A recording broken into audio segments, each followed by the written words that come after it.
Hello and welcome to another rare PC game review. It's like finding a unicorn. Unicorns are real!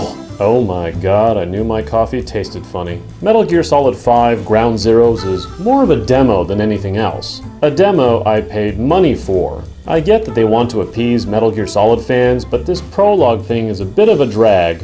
Oh yeah, I also apologize for any recording stutters. While I got the full 60 frame per second experience, it seems Shadowplay didn't want to play nice with recording over SLI. As mentioned a moment ago, Metal Gear Solid 5 Ground Zeroes is a prologue. It's a demo mostly to appease Metal Gear Solid fans while they wait. It's also a chance for them to show off what they've been up to. Metal Gear Solid is always about stealth and patience. That hasn't changed, fortunately, and it's better to stake out your surroundings with your binoculars first before proceeding. The good news, though, is if you do get in a gunfight, some solid shooting mechanics and a new reflex mode make heated action much more tolerable than ever before. Of course, then you can just go ahead and grab an infantry combat vehicle and mow everything down. Or don't, because they won't know who's inside it. It's a pleasant surprise that all of your options have actually been thought out and fairly polished, making it feel a lot more like a true sandbox than ever before. Unfortunately, they didn't quite manage to streamline movement, and it can still feel a bit clunky in a world where big-budget third-person shooters have all but mastered cover mechanics. And while stealth is still your best option, the melee takedowns are indicative that there's more tolerance for going loud if the mission allows it. In fact, some side missions have you go loud, period.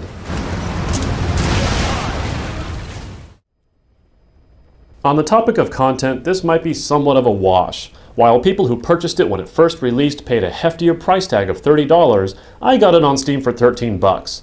At $13, I can't really argue with the length of the main mission and the side missions. The real highlight of this demo are the side missions because they show off the diversity with which the game has expanded itself with. However, if you're going to be paying the full reduced price of $20, it's still an expensive buy.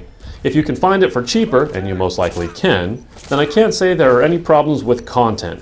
I got $13 worth out of it, that's for sure. I also got to throw a guy into the ocean. The targets are bound to take extra precautions. We all know Metal Gear Solid 5 is supposed to have really good graphics. That's sort of the case. Any longtime PC gamer with an enthusiast rig will immediately see the console aspects of the graphics.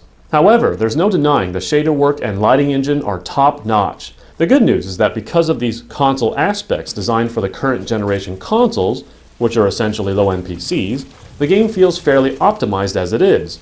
I was able to max out the graphics settings, run it in SLI, fortunately, and get a solid 60 frame per second experience. It was, without a doubt, the best experience I've had in a Metal Gear Solid game ever.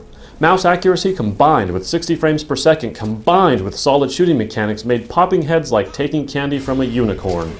The audio quality is also top-notch, with Snake's footsteps being my only qualm with their unnecessarily exaggerated volume. The other thing I found odd was Kiefer Sutherland as Snake. It's not that he's a bad voice actor, it's that David Hayter not only sounded more gruff, but as a fan of the TV show 24, it's very hard to consolidate hearing Jack Bauer's voice with Snake's face. I got Chico. And Boss? Not here. Are you sure? Pretty sure. Is Chico able to walk? Hold on. If you're a Metal Gear Solid fan, then you probably already purchased this prologue demo thing. And that's really what's making this rough as a game. We all just paid for a demo. While it shows some polished mechanics that will no doubt benefit the main game, this really feels like a cash-in, despite the fact that I'm more than sure it was simply pulled from the main game to make fans of the series just a little more patient for the real deal. In the end, though, there are solid mechanics on display, and there's a moment I don't want to spoil in the story mission that actually made me cringe, demonstrating the proper use of the word mature in terms of themes. It's not shooting and explosions or realistic graphics that make a game mature. It's the delivery of the nature of humans beyond the understanding of younger kids that makes it mature, and this game delivered that concept several times to my surprise.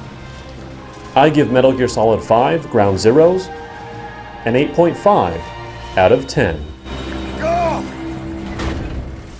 That's it for today. Like my Facebook page, follow me on Twitter, and of course subscribe for more. I'll see you next time on my next Unicorn PC game review.